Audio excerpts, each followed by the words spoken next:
Web Rádio Fraternidade. É a Web Rádio Fraternidade, a nossa ferramenta de paz. Invadindo ruas, campos e cidades, com amizade, amor, muito mais. É a Web Rádio Fraternidade, a nossa ferramenta de paz. Invadindo ruas, campos e cidades, com amizade, amor, muito mais. Esteja sempre em contato com o bem.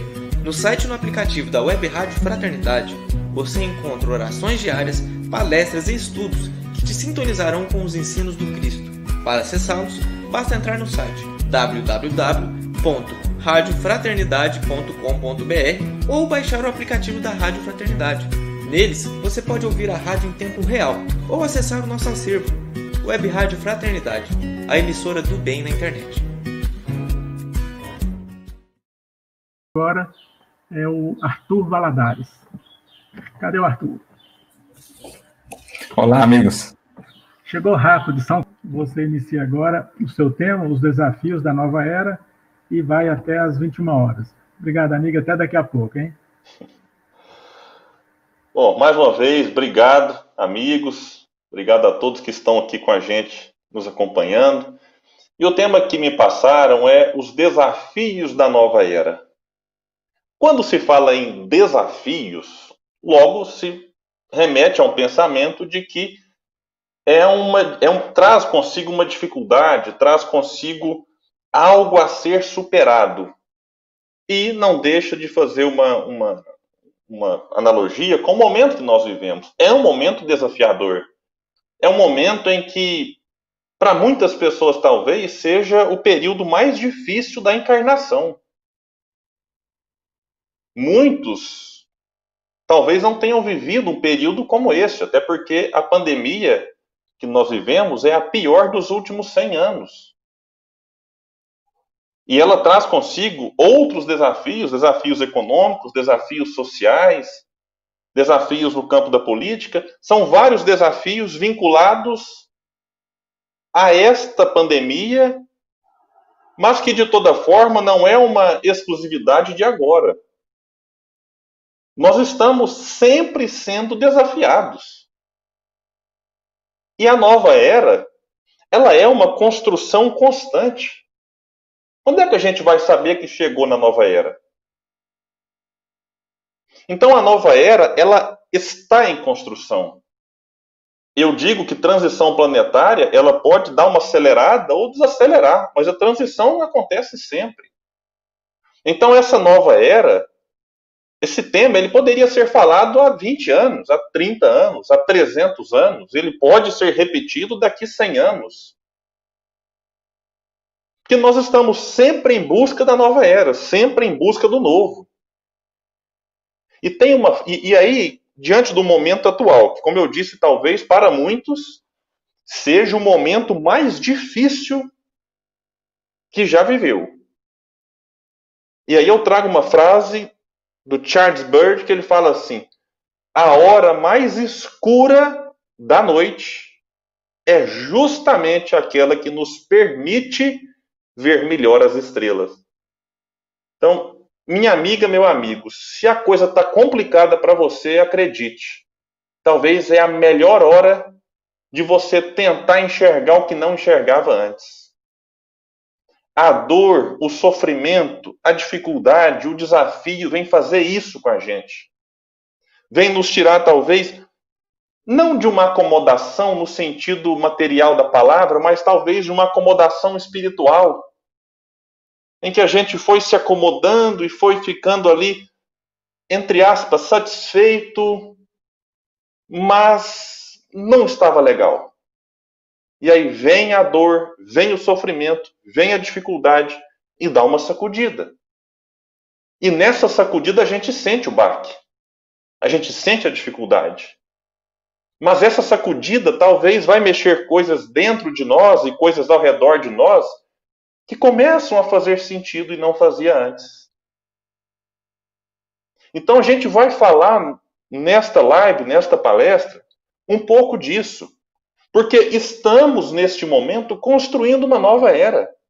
Agora, a nova era, de onde?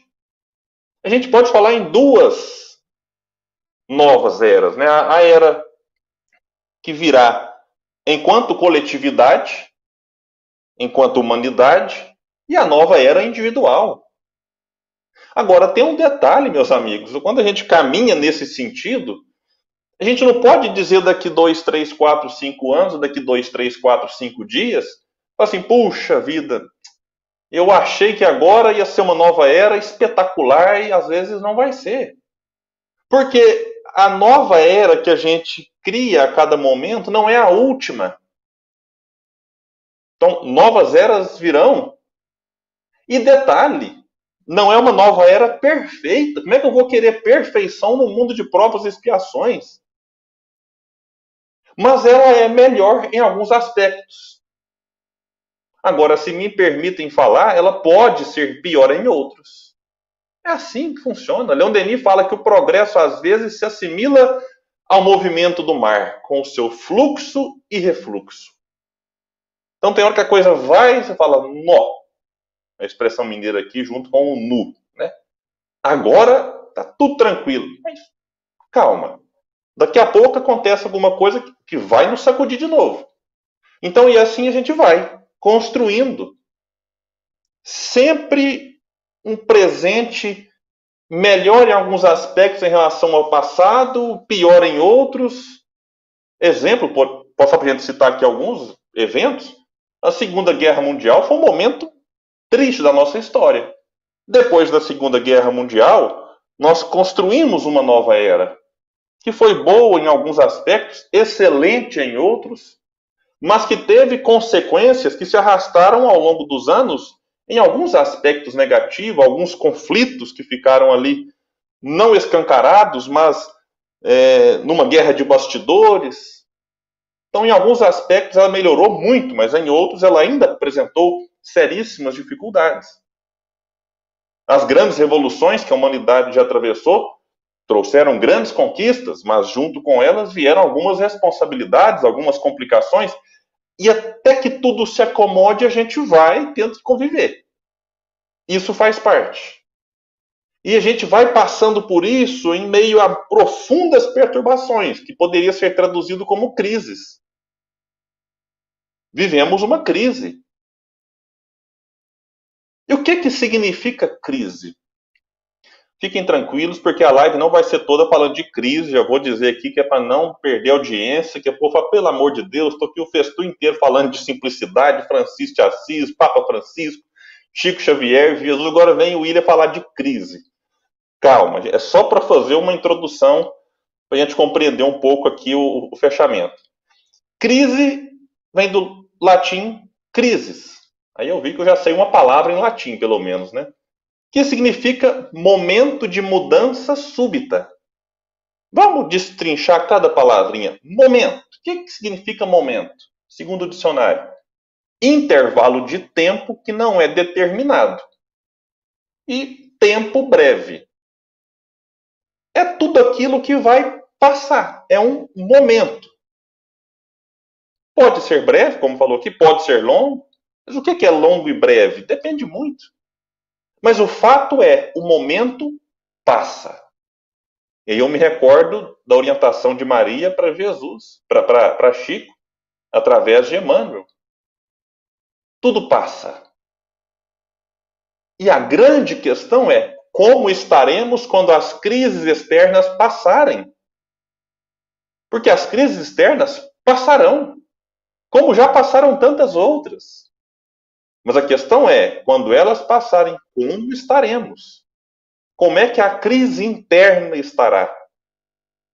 Porque isso é só um momento.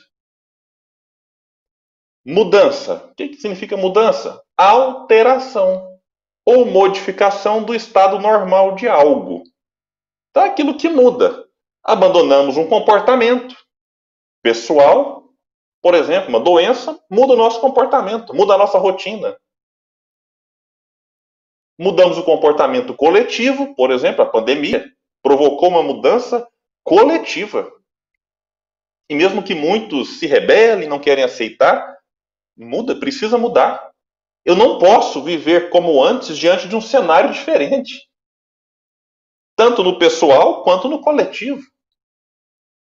Mudanças profissionais, quantas pessoas nessa pandemia tiveram que passar por readequações profissionais, perderam o emprego, ou conquistaram um emprego, ou tiveram que mudar a forma como trabalhava antes.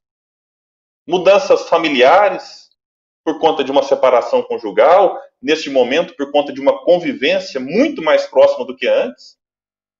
E a gente falava assim, a família precisa ficar mais junto, agora está ficando junto e quer ficar longe, porque não aguenta mais olhar um no outro, não aguenta mais ter que conviver, ter que dividir o espaço. Mudanças provocadas pela pandemia, mas antes dela também outras já vinham se efetuando na sociedade. Quando se descobre que alguém da família é usuário, por exemplo, de drogas, é uma mudança radical. Quando a família tem que conviver com a separação de um casal, os filhos encaram a mudança radical e quem faz parte do casal também. Tira daquela zona, entre aspas, de conforto de antes e nos joga numa outra realidade. Diferente, difícil. E súbita, que é a última palavrinha aqui dentro da definição de crise. Momento de mudança súbita. É algo repentino, imediato, inesperado. De repente, a vida muda radicalmente. E nós somos obrigados a conviver com uma crise. Então, essa mudança, esse momento de mudança súbita, entre aspas, crise, é algo desafiador. E a gente tem dificuldade de se comportar nisso. Como vai dizer Gramsci, um grande pensador, a crise consiste precisamente no fato de que o velho está morrendo e o novo ainda não pode nascer. Nesse interregno, uma grande variedade de sintomas mórbidos aparecem. O velho não serve mais. Lembra do velho normal, novo normal? A gente sabe que o velho normal não era bom, era doentio, era terrível para nós, para o planeta, para a sociedade. O velho normal não era bom. Mas o novo normal, a gente olha agora e fala, nossa, não, o novo normal está tão parecido com o velho. A gente está nesse meio do caminho. O velho não presta, mas o novo não veio, e agora? Aqui estamos nós, em pleno festu, para tentar entender isso. Porque na raiz de todas as crises, sanitária, política, econômica, social, institucional, e vocês podem falar de várias outras, ambiental, na raiz de todas elas está a crise moral.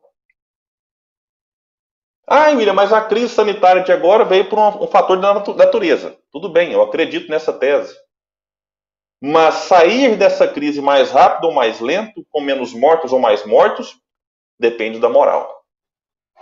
A crise moral, os interesses por trás, o egoísmo, o orgulho, a vaidade, é que determinam o impacto na quantidade de mortos, na quantidade de contaminados. Em quanto tempo levaremos para sair dessas crises que estamos? Então, em todas as crises, a crise moral está lá na base. E quem vai nos falar de crise moral é Leon Denis, no livro Depois da Morte, capítulo 8. Eu recomendo. Estudem, reflitam nesse capítulo. Esse capítulo por si só dá um festu. Tamanha é a importância dele. Eu vou ler uns trechos aqui, só para a gente ver. Dizer, certamente, a época em que vivemos é grande pela soma dos progressos realizados. A civilização moderna, extremamente utilitária, transformou a face da Terra. Reaproximou os povos, suprimindo-lhes as distâncias. A instrução foi estendida, as instituições foram melhoradas. Todavia, se os progressos de ordem material e de ordem intelectual são notáveis, por outro lado, o avanço moral é nulo. Nesse ponto, o mundo parece recuar muito mais. As sociedades humanas, febrilmente absorvidas pelas questões políticas, pelas empresas industriais e financeiras, sacrificam ao bem-estar seus interesses morais. E alguém pode estar aqui ouvindo e pensando assim, ele escreveu isso semana passada? Isso saiu no jornal hoje mais cedo? E eu preciso dizer que esse texto é de 1890. Por que Leon Denis fala que o mundo parece recuar muito mais? Já naquela época, a sensação era essa. Antes de Leon Denis, Allan Kardec chegou a perguntar para os espíritos, será que esse negócio de lei de progresso é verdade? Porque tem hora que o mundo parece regredir. E os espíritos chamam a atenção de Kardec, olha, e pedem para olhar com um pouco mais de distância. Que a gente costuma avaliar as coisas muito do que aconteceu esse ano, nos últimos anos, nessa década. E aí talvez dá a sensação que, puxa, estamos piorando. E eu não quero nem entrar no detalhe de que, mas é porque o mal é propagado. Não, é porque sempre o mal foi propagado e a gente sempre teve essa sensação. É porque a gente precisa olhar um pouco mais longe, olhar 30 anos atrás, 40, 100 e poucos, 200 anos, 300 anos. Porque a gente, melhorou. E está melhorando. Só que Denis fala que parece recuar. E a sensação que tem muitas vezes, olhando até para os noticiários, olhando para as redes sociais, é de que parece haver um recuo. Que na verdade é uma confusão que há na sociedade. E quem fala muito bem desse estado confuso que nós vivemos é Jesus. Numa parábola, a parábola do trigo e do joio. Porque lembra que o dono da sementeira foi lá e semeou o trigo. Aí a turma que ficou responsável por vigiar o trigo deu uma cochilada, veio o inimigo e jogou no meio o joio. Aí quando a turma acordou, é claro que tudo aqui é simbólico, gente. Não dá para imaginar que isso aqui foi numa noite, né? Que ele acordou e viu que no meio do trigo tinha nascido o joio. E aí foram no dono da lavoura. Nasceu. E aí, podemos arrancar o joio? E o dono da lavoura fala, não, esperem até que o joio cresça. E aí conseguirão arrancar o joio sem arrancar junto o trigo. Não está literal aqui, mas o pensamento é esse. Por que ele pede para esperar? Porque num dado momento, a planta mesmo, o joio e o trigo se confundem. E aí não dá para distinguir muito bem o que é um e o que é outro. Mas chegará um certo ponto em que o joio se destacará. Ficará visível, ficará nítido aos olhos de quem cuida da plantação. E aí fica mais fácil arrancá-lo. Jogar para um lado, pegar o joio para outro lado. E o que se vê na sociedade nesse momento é isso. O joio, ou seja, aquele que veio para atrapalhar a plantação, atrapalhar o progresso, não tem mais vergonha de se apresentar como tal.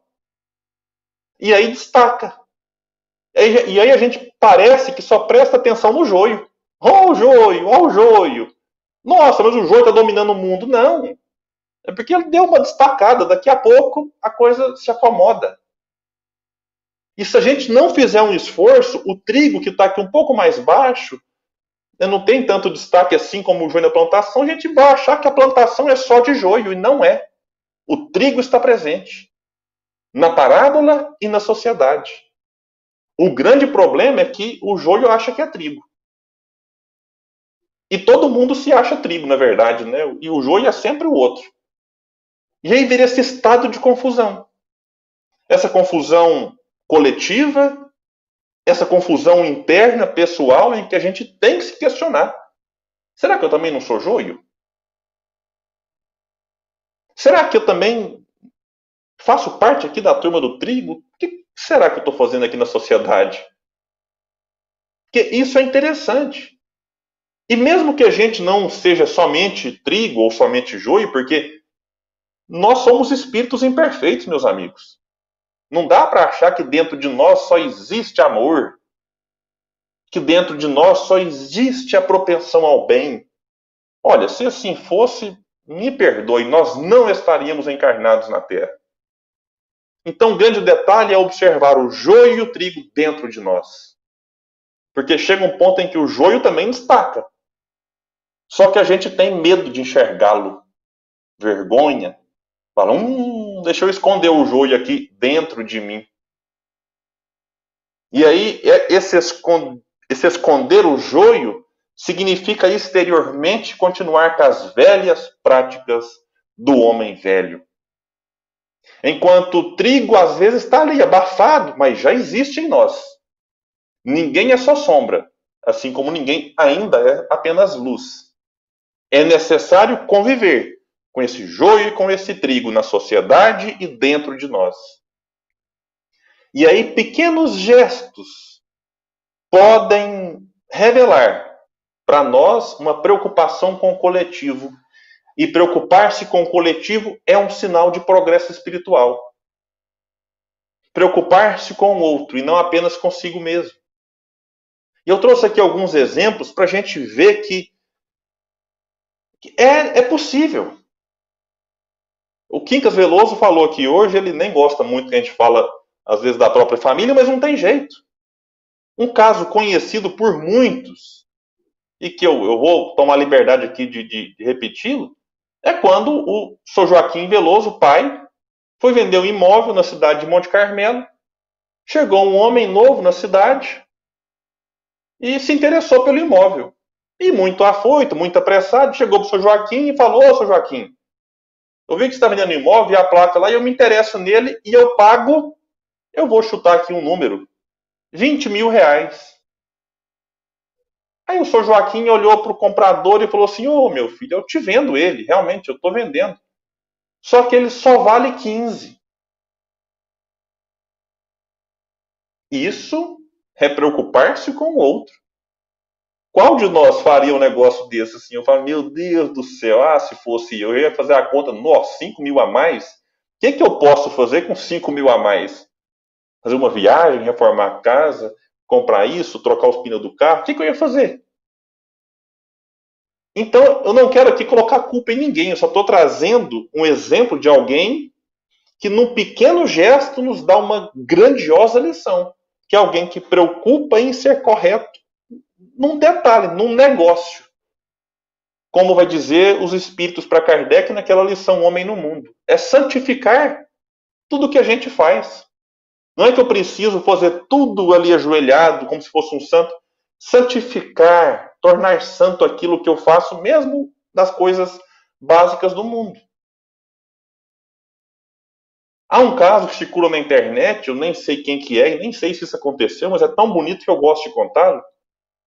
Dizem que um funcionário de uma grande empresa que possuía um estacionamento gigantesco para acomodar os carros dos funcionários, ele tinha o hábito de sempre chegar bem mais cedo do que os colegas. E aí ele chegava e parava o carro dele lá no canto do estacionamento, ao invés de parar perto da portaria. Até que um dia o porteiro falou, vou perguntar, não custa nada, né? Ele falou, meu amigo, você é um dos primeiros a chegar na empresa. E todos os dias você chega, tem essas vagas maravilhosas aqui na porta. E você coloca longe, coloca lá no canto do estacionamento. Mas não faz sentido. Por que você faz isso? Aí o funcionário virou para o porteiro e disse, pois é que eu deixo essas vagas mais próximas da entrada para aqueles que chegarem em cima da hora ou até atrasados. Porque já pensou, meu amigo, se eles chegam atrasados em cima da hora e ainda precisam parar o carro lá longe? Então eu paro lá e venho caminhando, pensando na vida, refletindo, exercitando, observando a natureza. É alguém que preocupa com os outros. Tem um caso famoso do Chico no sacolão.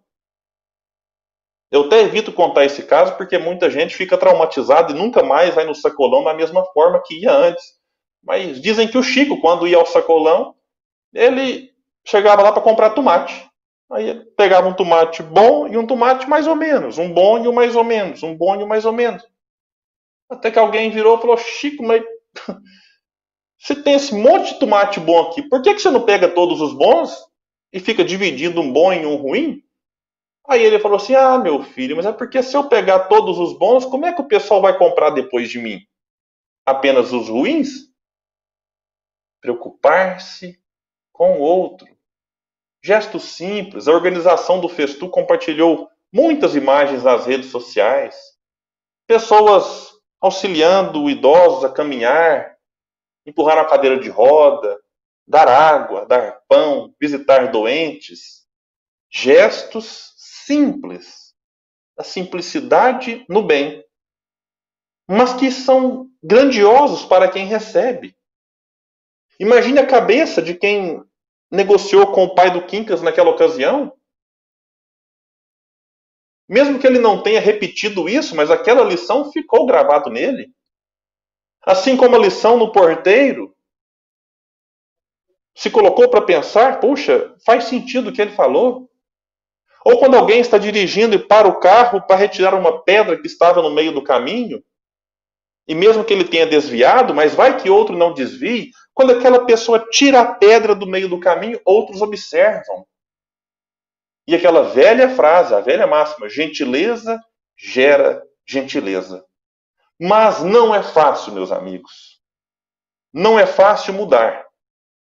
Não é fácil abrir mão de velhos hábitos, que às vezes nos acompanham por décadas, talvez encarnações. E aí, Leon Denis, nesse capítulo 8, vai falar o seguinte, que uma grande batalha se trava entre o passado, que não quer morrer, e o futuro, que se esforça para nascer para a vida. Velho normal, novo normal. No meio do caminho, aqui estamos nós. Onde que o passado está? Ah, está no meu álbum de fotos. Aí você vai lá, pega o álbum de fotos e... deixa eu ver meu passado, como que ele era. Nossa, eu tinha cabelo. No meu caso, já posso falar isso. Tinha mais cabelo, né? Nossa, o cabelo era preto, agora está branco. Nossa, eu era magro e fiquei gordo, era gordo e fiquei magro. Eu era jovem e envelheci. Ou, às vezes as fotos, né, nos rejuvenescem, né? Nossa, eu era feio, né? E estou mais bonito. Então, a gente vai olhar um álbum e acha que ali está nosso passado. Não, ali está um registro de um momento. Porque o passado está dentro de cada um de nós e não está fora. E o passado está aqui, se manifestando. E às vezes é um passado lá de outra encarnação, que a gente não acessa mais os registros pelos álbuns fotográficos, pelos álbuns do Facebook. Ou quando o Facebook nos dá uma lembrança de 4, 5 anos atrás. Às vezes é um passado que está em outros registros, que a gente não vê, que a gente não percebe, mas que falam através de nós no presente. E o futuro, que eu já sei o que eu preciso ser. Opa, eu preciso ser um anjo, eu preciso ser um Cristo. Amar como Jesus amou. Eu preciso disso, eu preciso fazer isso. Só que aí é uma batalha, como fala Leon Denis, é uma guerra dentro de nós. Despir-se do homem velho, nas palavras de Paulo, e nos revestir do homem novo, não é um processo tão simples. Primeiro porque eu repito o que eu disse lá atrás, nós nos acomodamos no velho. E temos medo do novo. Então, na dúvida, a gente vai ficando. Até que chega um certo ponto em que não dá. Não dá para ficar sem mudar. Reparem, quando a gente se acomoda muito, vem uma doença, vem uma mudança de emprego, vem um término de relacionamento, vem uma mudança de cidade, acontece alguma coisa, porque tudo na vida é movimento. E movimento nos tira do lugar e nos convida à transformação. Mesmo que estejamos na mesma cidade, no mesmo casamento, com a mesma família, no mesmo emprego. Mas sempre acontece algo que nos tira daquela situação e nos convida, eu vou usar esse termo convida porque às vezes ela nos empurra, nos convida a encarar de frente a mudança. Gente, é tão desagradável o processo da mudança. Se vocês já mudaram de casa, vocês sabem o que é isso. Você mudar de casa, você organizar os móveis, as roupas, os objetos, e tem aquele objeto que não precisa mais, que não te serve mais, mas você quer ficar pegado, você não quer abrir mão dele. Tem aquela planta, aquele vaso enorme que você poderia deixar para o futuro vizinho, mas você quer levar aquele vaso. Se a gente pudesse, a gente não mudaria. Uma vez uma pessoa mudou para uma casa nova, uma casa bonita, recebeu lá uma herança, comprou uma casa maravilhosa. E aí a família falou, olha, você precisa ter uns móveis, né, mais com a cara dessa nova casa, assim. E a pessoa não queria abrir mão daquilo, mas não era por simplicidade, não era por, nossa, a gente confunde simplicidade com apego aos bens, com humildade, enfim. Não era por humildade, por simplicidade, era apego mesmo. Aqui a pessoa vai guardando coiseira velha ali, que não desapega, aquilo não serve mais, está quebrado, está arranhado, não usa, tem 200 anos. E vai ficar, depois morre, fica ali obsidiando o objeto. Ninguém pode chegar perto, o espírito está ali. A gente fala de casa mal assombrada, e daqui a pouco vai ter esse celular mal assombrado. É o apego às coisas. O espírito desencarna, a pessoa desencarna, mas o espírito está lá pegado. A pessoa que passa na rua, vê lá uma roda de um caminhão jogada, fala, opa, vou fazer uma churrasqueira. E aí encosta aquilo na casa, não faz a churrasqueira, mas também não joga fora, não vende com ferro velho, não doa para quem se pode vender e ganhar um trocadinho para comprar comida, e vai entulhando aquilo. Então, mudança de casa é um negócio, se você não tomar cuidado, você pira na mudança. E durante a mudança, é aquela bagunça. Que a casa velha está tudo bagunçado, a casa nova você não colocou as coisas no lugar, e dá vontade de jogar tudo pro alto assim, meu Deus do céu. É igual reforma. Reforma de casa é a mesma coisa. Você começa a reformar, e aí vai pintar um quarto. Que é uma experiência que estava acontecendo aqui em casa nesse final de semana. E aí, vamos no quarto da minha menina primeiro. E aí tira os móveis dentro do quarto, arrasta para outro quarto, e muda, e joga colchão no chão, e a mesinha de estudar para outro lado, e tira espelho, e vem espelho, e cortina. No meio do processo, a gente olha e fala assim, Jesus toma conta. Só Jesus na causa. Mas aí, ontem, hoje à noite, já foi acabando. E aí, agora, voltando as coisas para o lugar, já dá aquele bem-estar. Falou, opa, que beleza, valeu a pena. Gente, reforma íntima é a mesma coisa. Durante o processo, dá vontade de chutar o balde. Fala, Deus me livre, isso não é para mim. Aí dá vontade de voltar a fazer tudo o que fazia antes e tal. É aquela confusão. Agora, é preciso persistir. É preciso continuar. Se a gente abandona tanto a reforma da casa quanto a mudança da casa, assim como a reforma íntima, ou transformação moral, ou reforma do caráter, vai ficar complicado, fica pior. Então é necessário avançar e encarar de frente os desafios da nova era.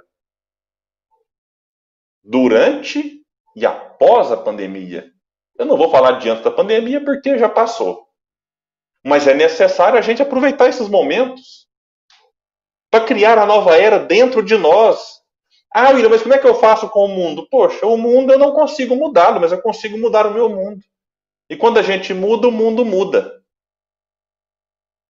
E como é que eu faço para criar uma nova era dentro de mim? Bom, a boa notícia é que já está criando, porque ninguém regride. Então todos nós estamos, mesmo que a passos lentos, já avançando um pouco. Agora, o primeiro grandioso passo é aceitar o que precisamos melhorar.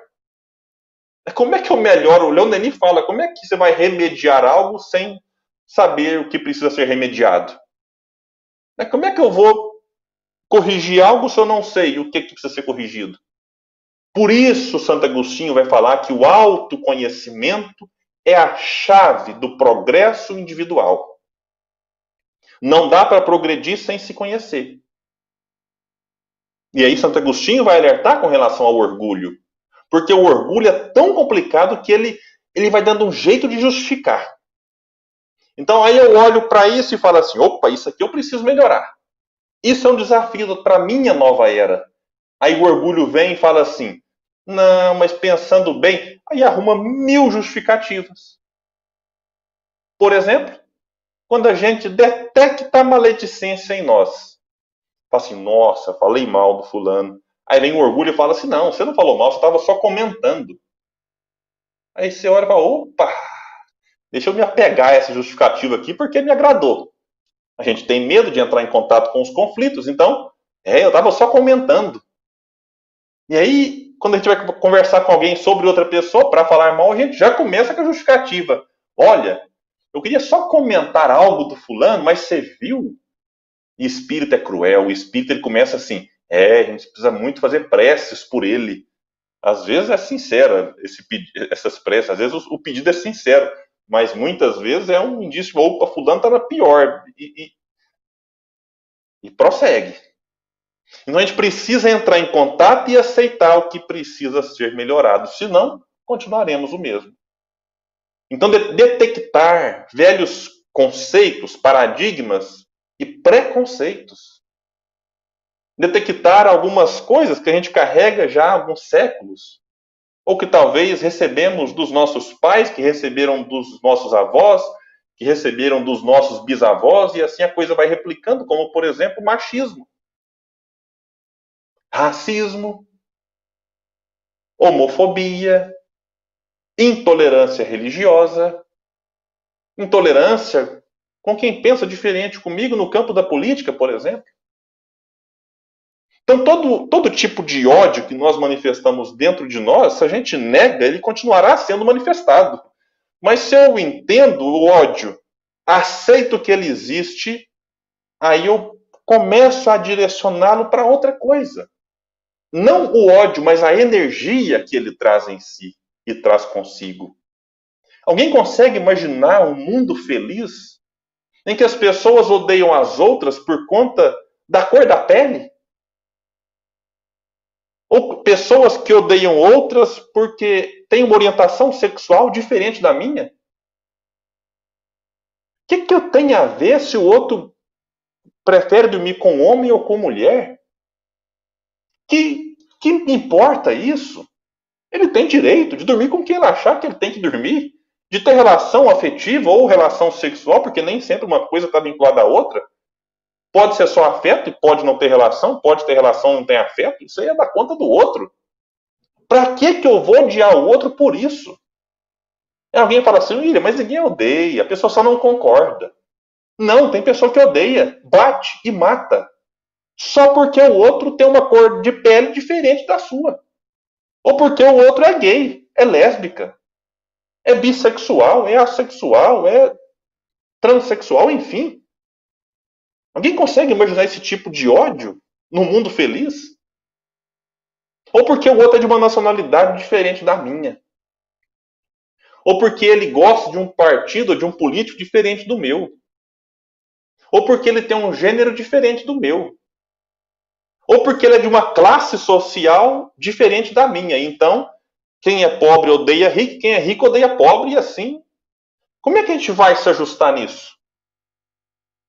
Então a gente precisa olhar para essas questões dentro de nós, estudando sobre o assunto. Então deixa eu estudar sobre o racismo. Vem cá, deixa eu pegar um livro que me ajuda.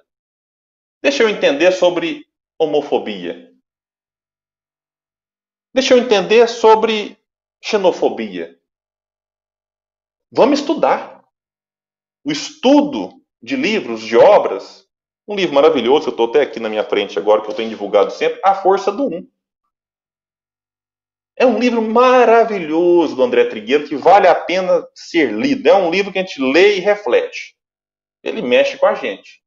Inclusive nessas questões que eu acabei de falar.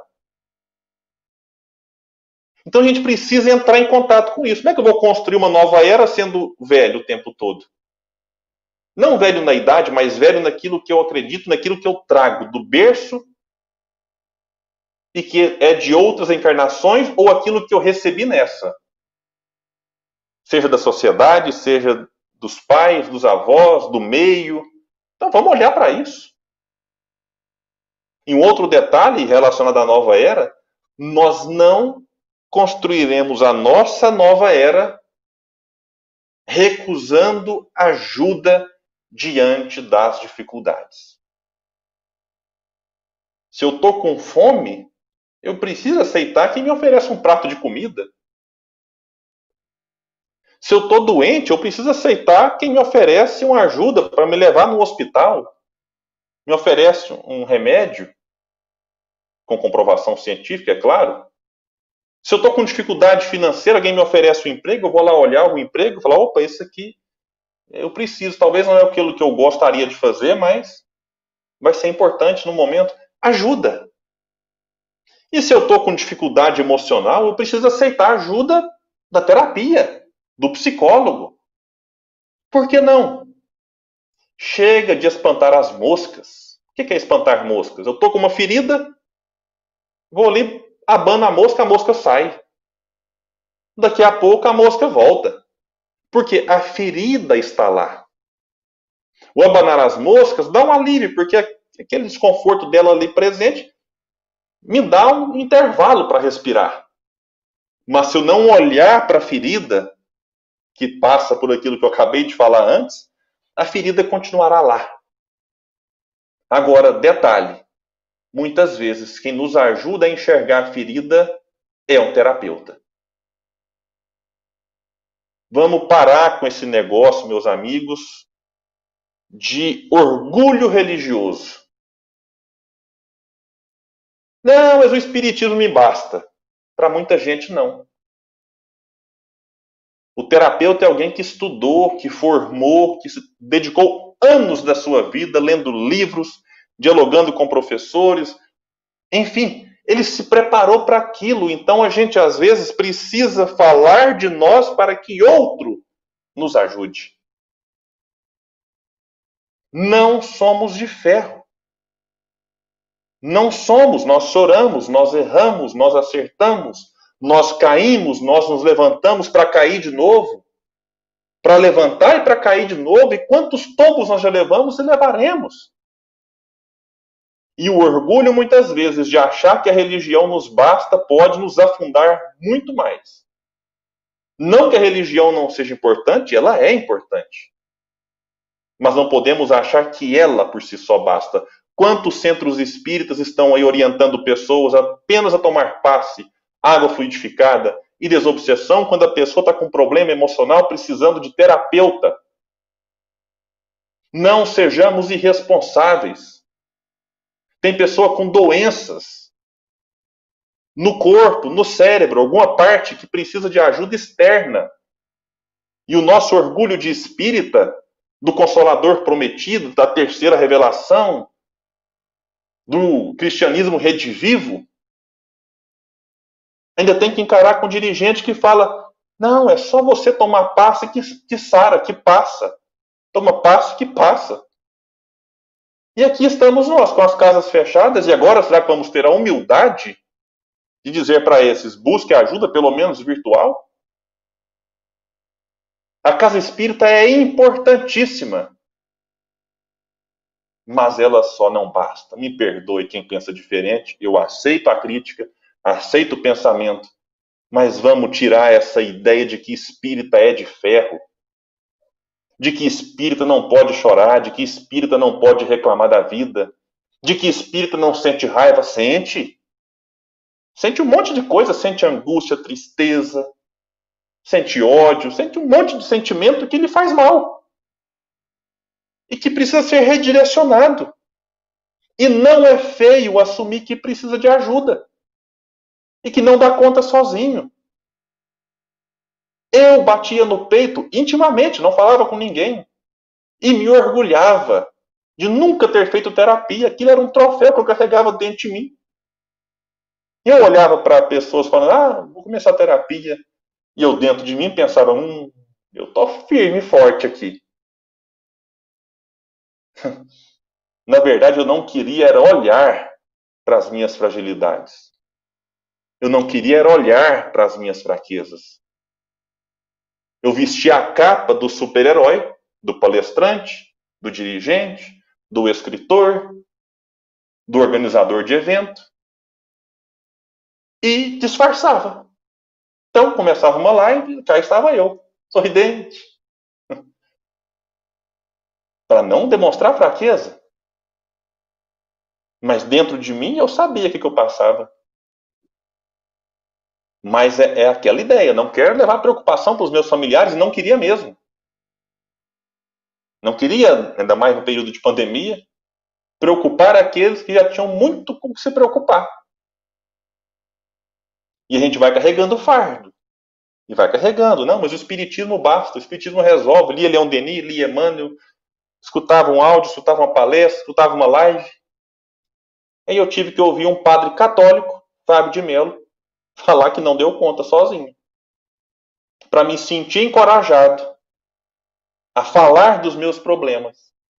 Inicialmente tive vergonha de falar até com quem mora comigo. Fui me abrir com Tupaciguara. Quando o Wellington me pediu, grave um vídeo falando de você. E eu estava acostumado a falar só dos outros. Acostumado a pegar um livro, abrir um capítulo, refletir sobre ele. Por mim, eu faria isso 24 horas por dia. É muito fácil abrir um livro, abrir uma lição e ler, refletir. Não pensem que é difícil, não, gente. O pessoal às vezes olha para o palestrante e fala, nossa, mas como é que ele consegue? É facilidade de argumentar. É facilidade de memorizar trechos, de refletir. Não estou desqualificando palestrantes, não. Existe, sim, um esforço enorme de um palestrante para estar aqui na frente fazendo uma live. Mas é muito, mas muito mais difícil falar da gente. Eu tinha que gravar um vídeo de 3, 4 minutos, era vídeo, e não conseguia. Tive que gravar 5 vezes, porque nas 5 eu parava para chorar. Porque eu não dava conta de falar de mim para os outros. E aí eu tive que abrir mão um pouco, não tudo, da ideia de super-herói, do herói espírita, para encarar a minha própria fraqueza, para me fazer mais forte. Na academia é assim. Como é que eu vou para uma academia achando que eu já estou forte? Eu vou sair de lá fraco igual eu já estava. Por que na vida vai ser diferente? Não precisamos ficar com medo de sentir angústia. Não, vamos encarar isso de frente. Por que é angústia? Angústia é você estar desconfortável com uma coisa e querer outra. Mas quando essa outra não chegou ainda, fica angustiado. E o terapeuta vai te ajudar. Por isso, antes eu falava sem viver. Agora eu falo vivendo. Busque ajuda. Quando eu saí da primeira sessão de terapia, o coitado do psicólogo não falou praticamente nada, ele só me ouviu. Mas aquilo já foi um alívio, já foi um peso que foi tirado. E aí, eu que estava querendo proteger a minha família antes, na verdade eu estava complicando, porque eu não estava inteiro. Como não estou ainda, eu estou em tratamento. Mas aí eu reparei, eu pensei que, puxa, eu querendo proteger, eu estava prejudicando a minha família, prejudicando os que conviviam comigo. Hoje eu posso falar, estando numa outra realidade. Não tente sair da situação que você está sozinho. Aceite a ajuda para construir a sua nova era. O Espiritismo é maravilhoso, mas ele sozinho, eu posso dizer para vocês, ajuda muito, mas ele não nega a ciência. O Espiritismo não concorre com a ciência. Busque ajuda espírita. Se você é católico, busque na sua igreja. Se você é evangélico, no seu tempo religioso, busque ajuda religiosa. Desenvolva a espiritualidade, mas não negue a ajuda do terapeuta. Ele estudou e se formou para isso, para te ajudar, para me ajudar, para ajudar todo mundo que precisa. Aceite a própria fraqueza para que possa se fazer forte. E estando forte, aí a gente pode de novo vestir, pelo menos momentaneamente, a falsa ideia do super-herói para tentar ajudar os outros com melhor qualidade. E para ninguém achar que eu estou aqui para falar mal do Espiritismo, Leon Denis, no livro Depois da Morte, capítulo 8, ele vai dizer o seguinte: para elevar o nível moral, para fazer parar essas duas correntes que ele vinha falando ali de superstição e do ceticismo, que atingem igualmente a esterilidade. O que é necessário ao homem é uma concepção nova do mundo e da vida, que, apoiando-se no estudo da natureza e da consciência, na observação dos fatos, nos princípios da razão, fixe o objetivo da existência e regule nossa marcha adiante. Às vezes, para a gente regular essa marcha adiante, é necessário o auxílio da terapia, que vai nos ajudar a ter uma concepção nova do mundo e da vida. É ciência, faz parte da ciência. Agora, nós, enquanto espíritas, temos alguns elementos que nos ajudam a compreender até um pouco mais daquilo que nós compreenderíamos se não fôssemos espíritas. Que vai dizer Leon Denis, o que é necessário é um ensino de onde se extraia um móvel de aperfeiçoamento, uma sanção moral e uma certeza para o futuro. Ora, essa concepção e esse ensino já existem e se vulgarizam todos os dias, no meio das disputas e das divagações das escolas. Uma voz se faz ouvir, a dos mortos. Do outro lado da tumba, eles se revelaram mais vivos do que nunca. Diante das suas instruções, o véu que nos escondia a vida futura caiu. O ensinamento que eles nos dão vai reconciliar todos os sistemas inimigos e das cinzas do passado fazer jorrar uma nova chama. Então o Espiritismo vai reconciliar os sistemas inimigos. E essa nova chama que nos fala Leon Denis é a chama da nova era. Onde ela está? Lá fora? Pode ser. Mas garantir que ela esteja dentro de nós é responsabilidade nossa. E ele vai falar que nesses tempos inquietantes em que vivemos, agora já em 1925, depois da Primeira Guerra Mundial, nesses tempos inquietantes em que vivemos, no momento em que tantas coisas perecem, ele, o Espiritismo, tornou-se um dos últimos refúgios, uma suprema consolação, um foco de luz para todos aqueles que procuram e que sofrem.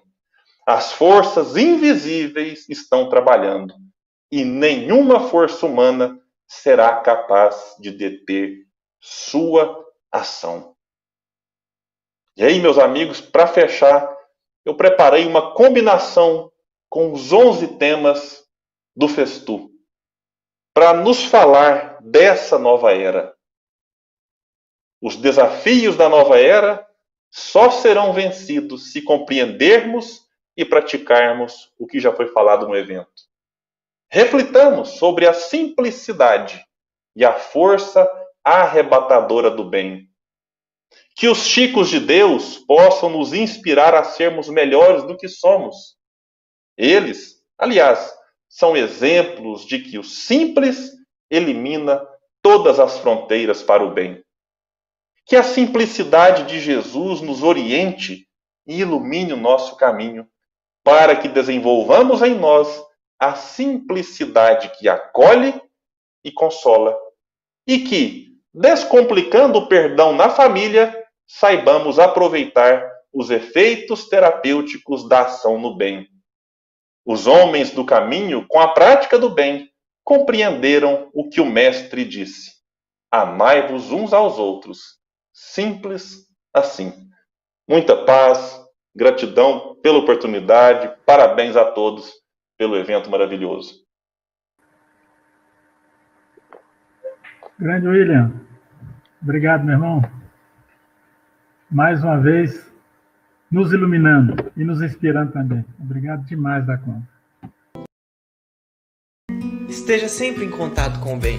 No site e no aplicativo da Web Rádio Fraternidade, você encontra orações diárias, palestras e estudos que te sintonizarão com os ensinos do Cristo.